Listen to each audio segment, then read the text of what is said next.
Tu connais Motley Crue? Ah non, tiens, je suis jamais allé. Mais Parce que je connais la grande motte, je connais bien.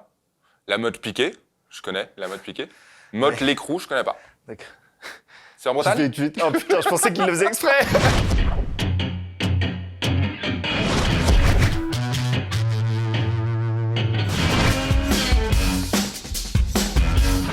Avant l'arrivée du grunge, au début des 90s, le genre ultra populaire aux USA, c'était le hair metal, sorte de version dégénérée du glam des années 70, avec plus de cuir, des guitares plus agressives, mais aussi des gros, très gros tubes.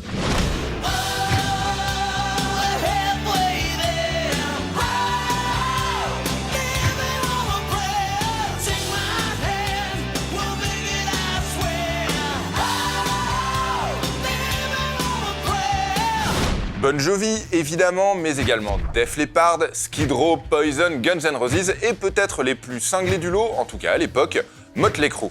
Ah, d'accord.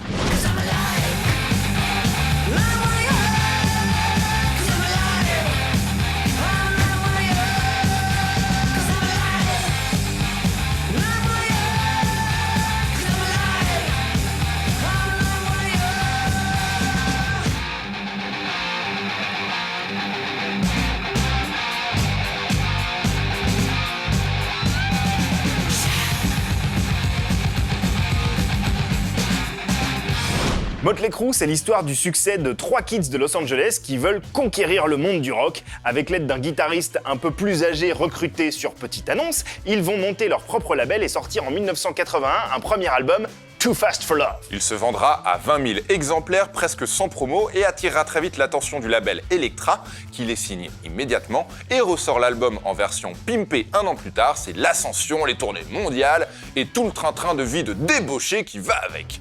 Je connais bien.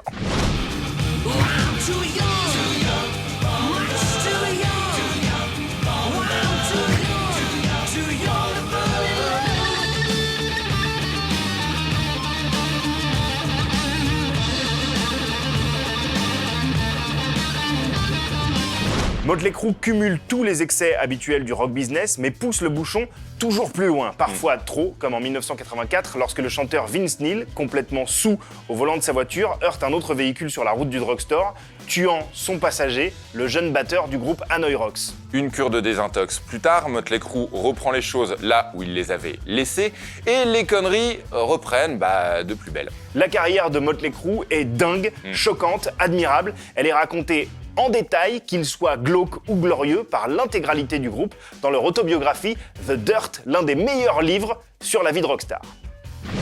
Vince! Vince in here? Vince?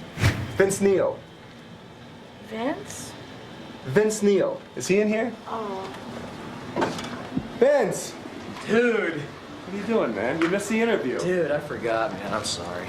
Come on, we gotta do this. Oh, man. I ain't going anywhere. You promised. Come on, dude. Check this out.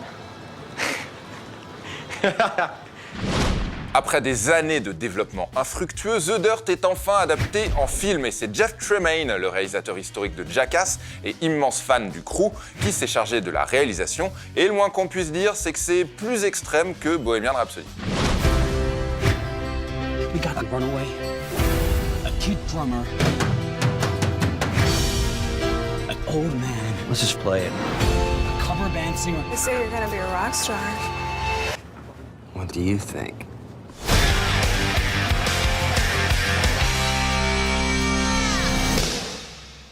Holy shit.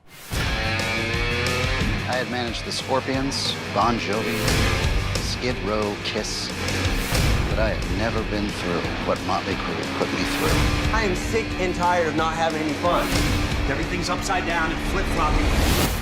Officiellement, Motley Crue est à la retraite, mais ils ont déjà enregistré 4 titres inédits pour la BO du film, et si c'est un succès, on n'est pas non plus à l'abri d'une remise en route de la machine.